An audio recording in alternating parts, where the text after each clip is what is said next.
श्री राम ने क्यों ली जल समाधि? अयोध्या आगमन के बाद राम ने कई वर्षों तक अयोध्या का राजपाट संभाला और इसके बाद गुरु वशिष्ठ व ब्रह्मा ने उनको संसार से मुक्त हो जाने का आदेश दिया। एक घटना के बाद उन्होंने सरयू नदी में जल समाधि ले ली थी।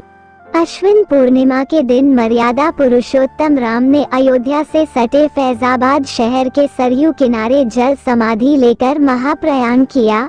श्री राम ने सभी की उपस्थिति में ब्रह्म मुहूर्त में सरयू नदी की ओर प्रयाण किया। उनके पीछे थे उनके परिवार के सदस्य भरत, शत्रुघ्न, उर्मिला, मांडवी और श्रुतकीर्ति।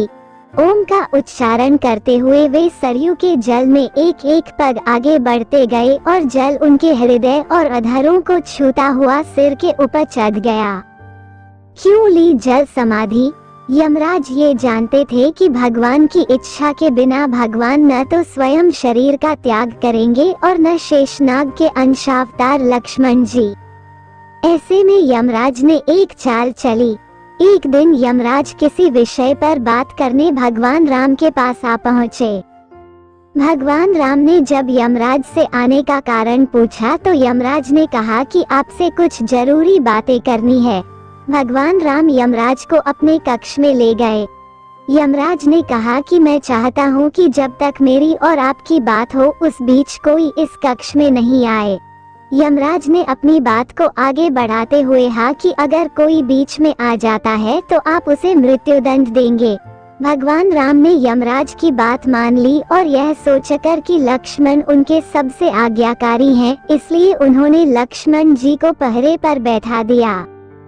यमराज और राम जी की बात जब चल रही थी उसी समय दुर्वासा ऋषि अयोध्या पहुंच गए और राम जी से तुरंत मिलने की इच्छा जताई।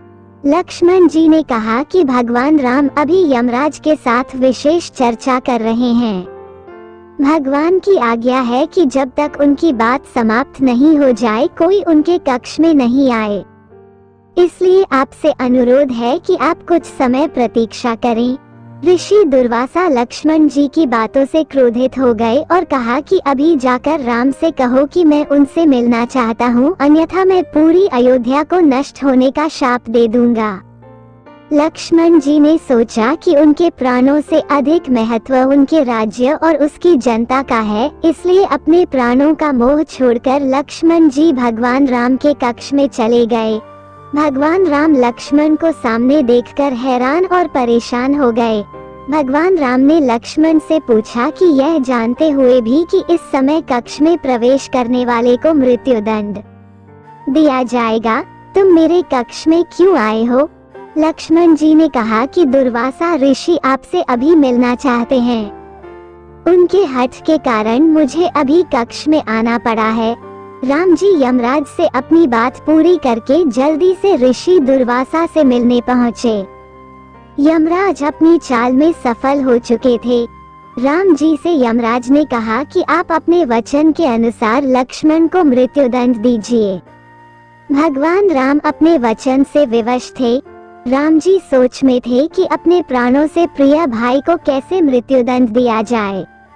राम जी ने अपने गुरु व वशिष्ठ जी से इस विषय में बात की तो गुरु ने बताया कि अपनों का त्याग मृत्युदंड के समान ही होता है, इसलिए आप लक्ष्मण को अपने से दूर कर दीजिए, यह उनके लिए मृत्युदंड के बराबर ही सजा होगी।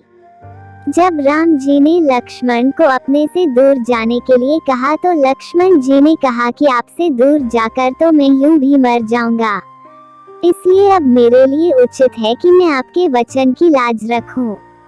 लक्ष्मण जी भगवान राम को प्रणाम करके राजमहल से चल पड़े और सरयू नदी में जाकर जल समाधि ले ली। इस तरह राम और लक्ष्मण दोनों ने अपने अपने वचनों और कर्तव्य का पालन किया। एक कहते रघुकुल रीति सदा चली आई, प्राण जाए पर वचन न जाए। दोस्तों, ऐसे ही वीडियो देखने के लिए चैनल को सब्सक्राइब करें।